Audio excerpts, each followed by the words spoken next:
The Quiz Kids, brought to you by the makers of Alka-Seltzer. Alka-Seltzer for headache. Alka-Seltzer for acid indigestion. Alka-Seltzer for cold discomfort. Yes, when these occasional ailments make you miserable, take Alka-Seltzer for really fast, really effective relief.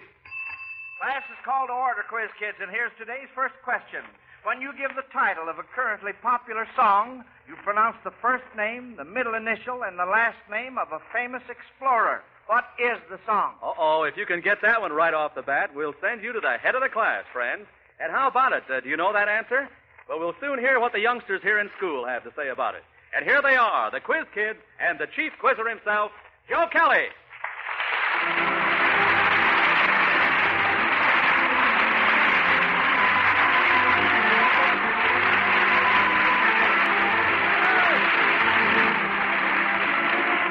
Thank you, Bob Murphy, and hello, everyone. Well, we're happy to mark all you folks present in school this afternoon, and I know you're going to enjoy this competitive question session with the Quiz Kids. The questions, as usual, were sent in by you listeners, and they cover a wide range of subjects. Our board of young experts don't know what those subjects are, of course, because these sessions are always unrehearsed. And now, let's get busy, children. Ready for roll call? Fine. Here we go. Joel? I'm Joel Kupperman. I'm 12 years old and 8th grade in Fulton School. Lonnie? I'm Lonnie Lundy. I'm 12 years old and going into 8th grade at the Lincoln School in Park Ridge, Illinois. Rennie? I'm Rennie Templeton. I'm 13 years old, and I'm going into 9th grade at U High. Gary? I'm Gary Griswold. I'm 8 years old. I'm in 4th grade at St. Paul's Lutheran School. And the tiny newcomer to our classroom, Bobby. I was on July 10th. I'm 5 years old, and I'm in play club board. And I'm a play clubber. You're a play clubber. Well, good for you, Bobby. Yes, sirree. He goes to play club, believe you me. Well, have you figured out that first question from Donald Hole of Christine, North Dakota? When you give the title of a currently popular song, you pronounce the first name, the middle initial, and the last name of a famous explorer. Now, what is the song?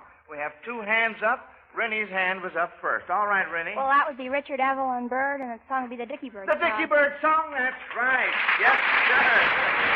Absolutely right.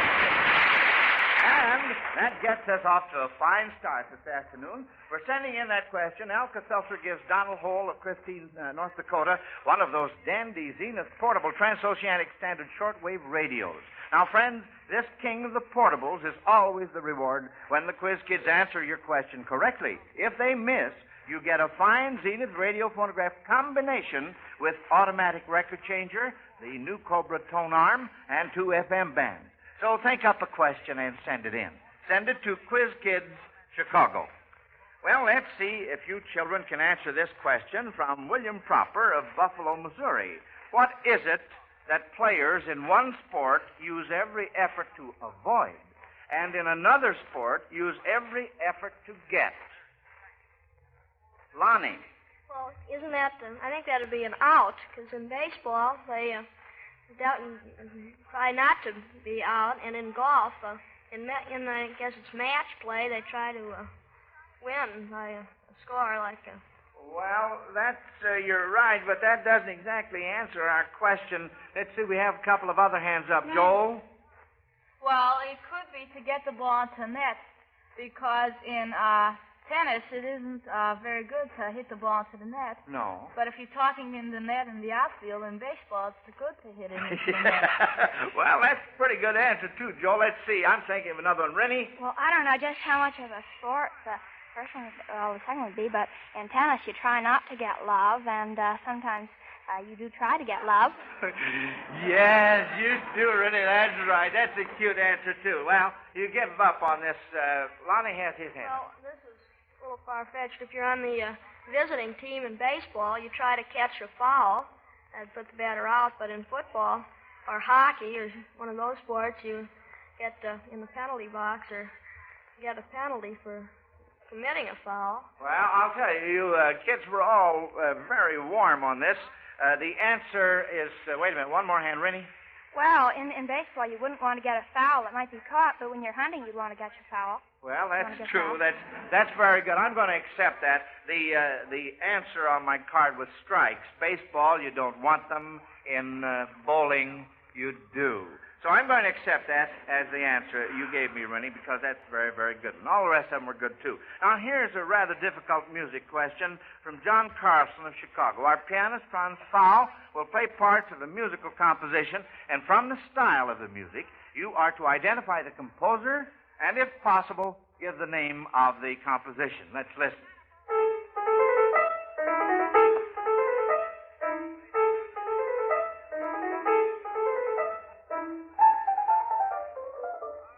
Rennie? Well, that sounds, it isn't played like it was written. That sounds very much like Paganini Variations. That's right. And it was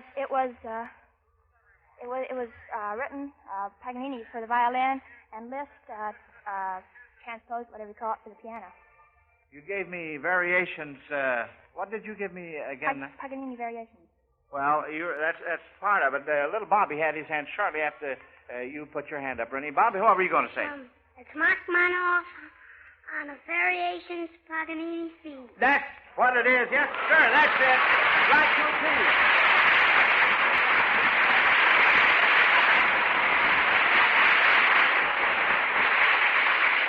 Variations on a Paganini theme by Rachmaninoff. All right, fine. Let's listen to number 2 here. Now, we're going to get very tricky on this next one, so listen carefully and tell who is the composer and try to tell the name of the composition. All right, Franz.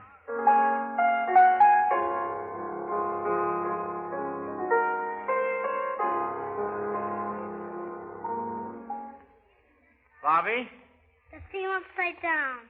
The same thing upside down, is that what you mean? That's absolutely right. That's just what it is.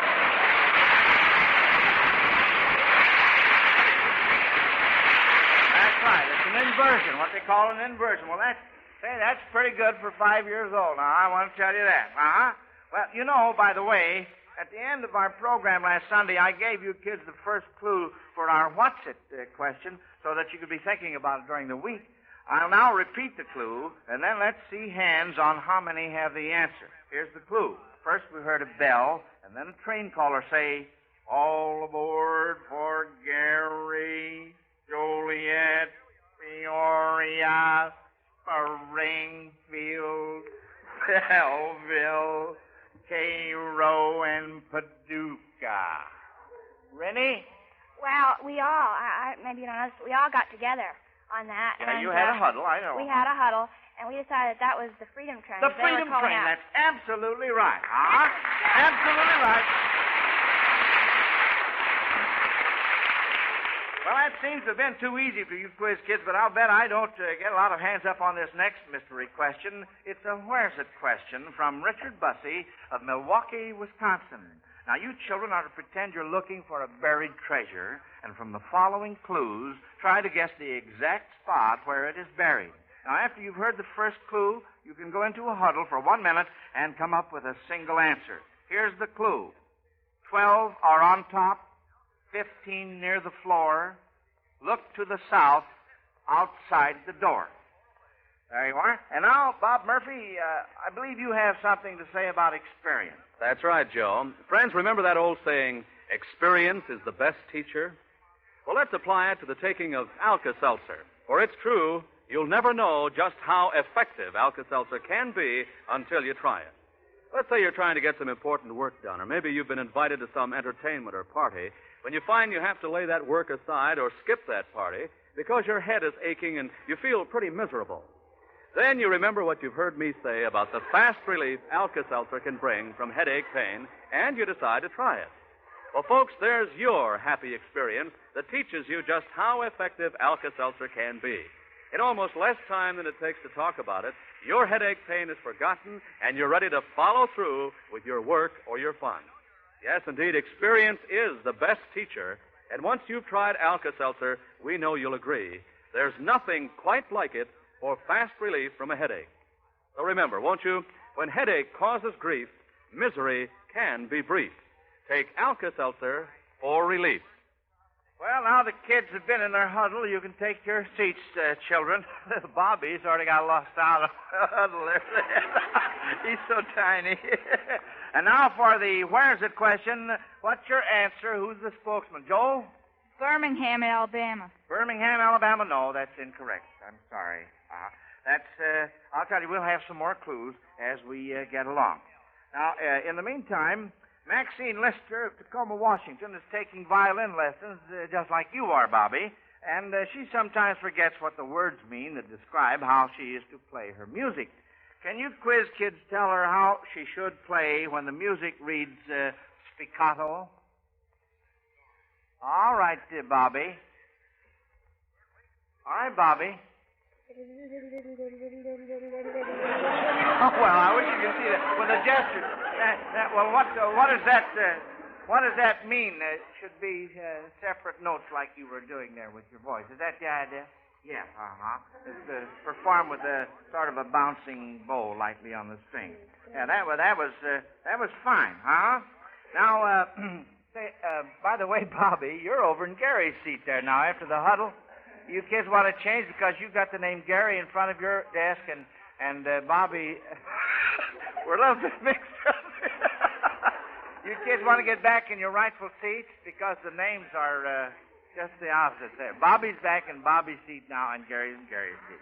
Because you know, Bobby, you were 8 years old right then. See, you were sitting in Gary's seat, and Gary was 5. And I don't know whether you kids want that or not. All right, now let's see about the next one here. How should she play if she were told to play vibrato? Lonnie? Well, that was rather loud and We've got, well, look, Bobby likes singing the first part, and he wants to...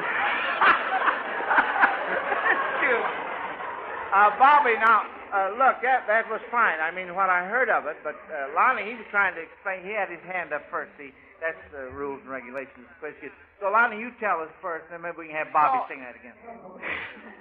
Well, isn't vibrato rather loud and forceful? Well, no, I wouldn't say that.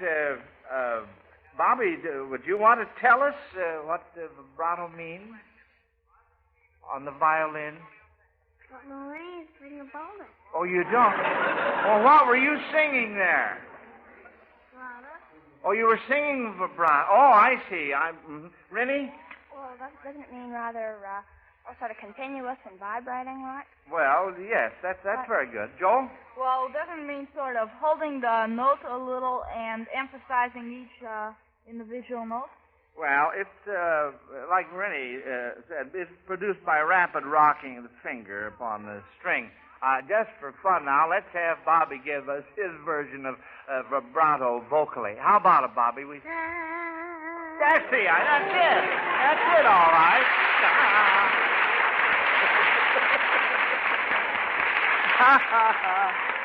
Oh, say, he's a cutie pie if I ever saw one. Now, this question is from Lois Andrews of New York, kids. What route did the following take? First, Sacagawea. What route? Rennie? Well, Sacagawea was Bird Woman who guided Lewis and Clark That's right. up to the northwest. That's right. And what specific route did they take? Through the Rockies. Well, I've got to have something more than that. There's a special name. Joel? Down the Columbia. Well, there's a special name that takes in the exact route that they took. I wonder if it's Rennie? Well, isn't it the Northwestern Trail or something? Well, you're warm. Lonnie? Well, could it be the Northwest Passage? No. Joel? The Oregon Trail? The Oregon Trail. That's correct. Now, to the next part, Neptune. What route? Lonnie? Well, he's the god of the sea. So he would take the underwater route. The underwater route in mythology. That's right. And can you tell me about the other Neptune? Any of you kids? Neptune. All right, Rennie. Well, there's a submarine, the Neptune, wasn't there? That went. You got a Neptune when what they call it when you cross the equator. Well, crossing the equator. Wait a minute. Let's see, Joel. Well, I believe the first submarine invented, I believe it was in New England by a man named Bushnell. The name of it was Neptune, and it went outside the harbor in New England, and tried to sink some British ships, but it failed. Well, I'm not asking for that in this particular case. Lonnie? Well, Joel has a turtle named Neptune. He would take the slowest way. The slowest way. All right, fine. Now, Mrs. Joseph Vancouver of Dundalk, Maryland, says she's afraid you quiz kids will have no trouble at all in answering her question. You will hear parts of 3 songs. Each will suggest a popular quiz program. Now, you must try and get 2 out of 3. Here's the first one.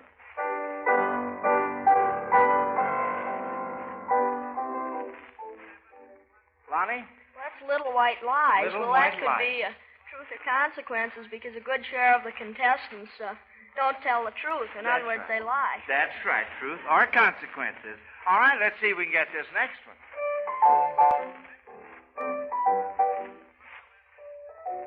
Lonnie? Well, that song is Take It Easy. Take it easy. Well, Take it easy.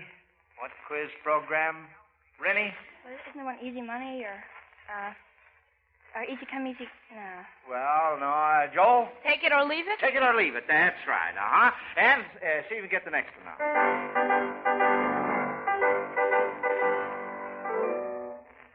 Joel? The Fireman in the Dells ought to be RFD America. That's right. RFD America. Very good, kids. Very good.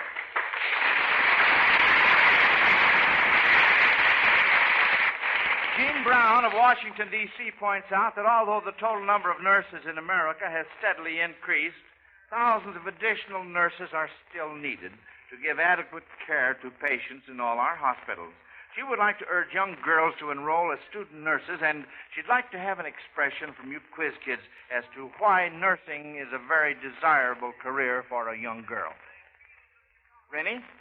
I don't know. I think that it's sort of nice. I think it's work that can done that, you can see when your patients you're nursing them, you can see them improve, and I think that it's a nice constructive work that really is a big help to a lot of people. Mm-hmm. Lonnie? well, it's you're in clean quarters for one thing, and I think it's a pretty good paying job, and of course you get the satisfaction of knowing you're helping someone when you're nursing, and. That's right. And Joel? Well, as Lonnie said, there's the satisfaction of doing good, and besides, of course, you meet lots of men. Oh, yes. There's this romantic side, too. Uh-huh. All right, kids. Well, I believe it's about time now to give you the next clue to our Where's It question. These clues all point to one certain spot. And you can go into a huddle as you did before and come up with one answer. And I hope you get back in your right seats after you have your huddle. So ready for clue number 2. Here, a scientist of another day proved his point and raised his pay. And now, here's Bob Murphy with a question. Yes, Joe, and friends, it's one you'll find easy to answer. Listen. Why is Alka-Seltzer such a favorite in so many thousands of homes? It gives relief, Mr. Murphy. Fast, effective relief from headache pain. And not only that, there's nothing quite like Alka-Seltzer for relief from acid indigestion. Why, we wouldn't think of being without it at our house. Yes. And then there's muscular aches and pains, too. I can repeat that phrase. There's nothing quite like Alka-Seltzer for these common ailments. That's so true. My husband discovered that just the other day when his muscles felt sore and achy after mowing the lawn. Alka-Seltzer brought relief in a hurry. You bet. And then there's cold discomfort. I depend on Alka-Seltzer for the relief I want when cold misery gets me down, summer or winter. I have to say it again. There's nothing quite like Alka-Seltzer. Yes, and folks everywhere agree with you. Alka-Seltzer is not only fast-acting, it's pleasant and easy to take, too, because it's already in solution when you take it. Its pain-relieving ingredient is right ready to go to work, ready to bring you the welcome relief you want. And, friends, since Alka-Seltzer is so fast, so effective, and so good for so many common ailments, you'll never want to be without it. So when you buy, remember to ask for that extra package. Yes, buy 2 packages of Alka-Seltzer instead of 1. Then, when those tablets get down to 4, with that extra package, you'll have some more. All right, quiz kids, break up your huddle now. Come on, sit down at your desk. Little Bobby, he didn't take any chances this time. He just stayed put right in his seat. All right, what's the answer? Joel? Detroit, Michigan. No. No, I'm sorry.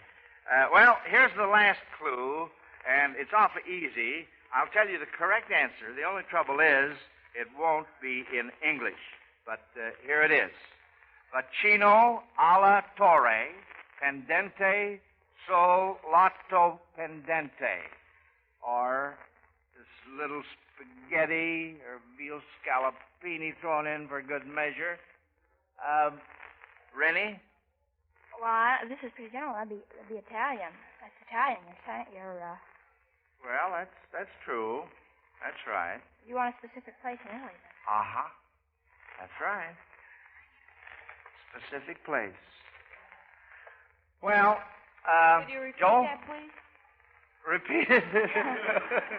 I really don't think it would do any good, Joel. Rennie? Where, let's see. Was the Leaning Tower of Pisa, was that ever the point of the Roman Empire? Is that ever part of the, I'm not sure on my geography. Is that actually in Italy? Oh, yes. Because Galileo proved his point and raised his pay there. He certainly did, and you've given me the answer right there, Rennie. That's right. The Leaning Tower of Pisa. That's right, on the leaning side, which is to the south. Now, the first clue, better clear us up on that. 12 are on top, 15 on the floor, are the 12 columns around the top, and 15 around the bottom of the tower. And second clue here, a scientist of another day proved his point and raised his pay. That's where Galileo demonstrated that bodies of different weights fall with the same velocity. Well, that's fine. Now, say, wait till you hear your assignment for next week from Ayla Elbis of Asheville, North Carolina. She has sent in a when's it question. You are to tell when the event suggested by this clue took place. And here's the clue. R-E-V-S-U-S. Now, there you are. In the meantime, we'll go on to questions. Here's what Harold B. Hooper of Akron, Colorado sent in. He says, here's one I figured out in my head while riding my tractor. I'm just a clodhopper farmer, but I'll bet the quiz kids can't do it. While harvesting an 80-acre field with a giant combine cutting a 10-foot swath, how many miles will my tractor have to travel to complete the field? Joel. Well, 640 acres is a square mile.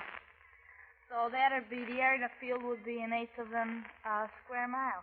So as long as it's rectangular, it doesn't really matter the dimensions.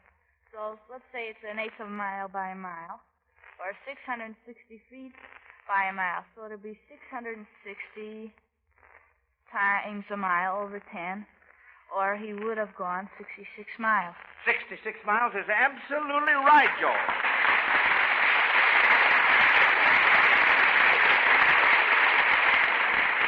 Now, this next one is from Mrs. I.O. Ebert of Washington, D.C., and you kids will have to know a little music, a little chemistry, and a little spelling to answer it. You are to sing the song whose title is spelled out with the following chemical symbols. Here they are. Calcium, nitrogen, and dysprosium. Lonnie? Well, calcium is C-A. C-A. And nitrogen is N. N. That's C-A-N. And dysprosium is... Is what? D-Y. D-Y? Oh? It's D something. That's candy. Candy, that's right. Yeah. Can you sing part of it? Yeah. Candy. I call my sugar candy. That's it, Lonnie. That's fine, yeah.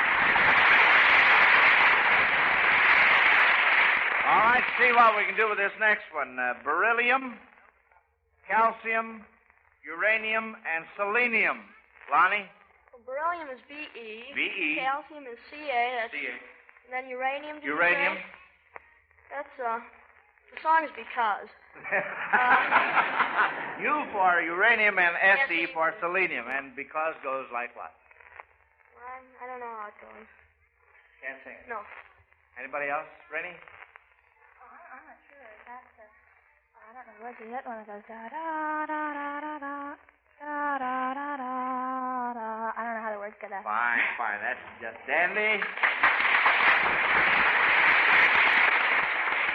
Doris Johnson of Seattle, Washington says when she was a little girl, it was the custom in her family to ask her to say grace at the dinner table. She remembers it as a rather nice custom and wonders if any of you children say grace. How about it? Joel? Well, I do.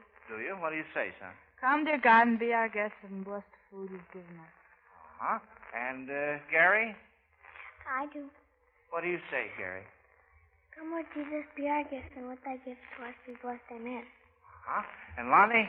Well, we say God is great and God is good, and we thank thee for this food. By thy hand we all are fed. Give us, Lord, our daily bread. Amen. Fine. And little Bobby has his hand up. All right, Bobby. It is very nice to think the world's full of meat and drink, with little children saying grace to every Christian found a place. Amen. Oh, that was a name. Yeah, I like that. That's all right. Rennie? Oh, God, bless this food to our youth and us to thy goodness. Amen. Well, those are all fine. I'm glad that all you kids say grace at the table. Mrs. W. Olson of Chicago says that sometimes when she reads a newspaper, she runs into so many abbreviations she can't get the gist of the story. Now, can you explain what this news item is about? Listen carefully. A case was brought by ANPA against ITU, and a trial examiner of NRLB found ITU guilty of unfair labor practices under the TH. Joel? Well, NRLB would be National Labor Relations Board. That's right. And TH would be Taft-Hartley. And what were the other two? ANP and ITU. ITU. ANPA. ANPA. That'd be, let's see, the American it'd be something prosecuting attorney. No, and you're right. The ITU is the Illinois Typographical Union. Well, you're off on the first. It's not only national, but American Prosecuting Attorney. No, it's Rennie. International Typographical Union. And ANPA. What does that mean? ANPA. You give up? Well, that means the American Newspaper Publishers Association, and that means a miss. That means Mrs. W. Olson of Chicago wins a big Zenith radio phonograph combination from the makers of Alka-Seltzer for sending in that question that you quiz kids couldn't answer. Now, that school bell means we finished another question session, quiz kids, and I know you're anxious to find out what grade you made. The judges will be ready to hand me your report cards in just a minute, and while we're waiting, here's an important message about One-A-Day brand vitamins. Don't take chances. Are you sure you're getting all the essential vitamins you need from the food you eat? Remember this.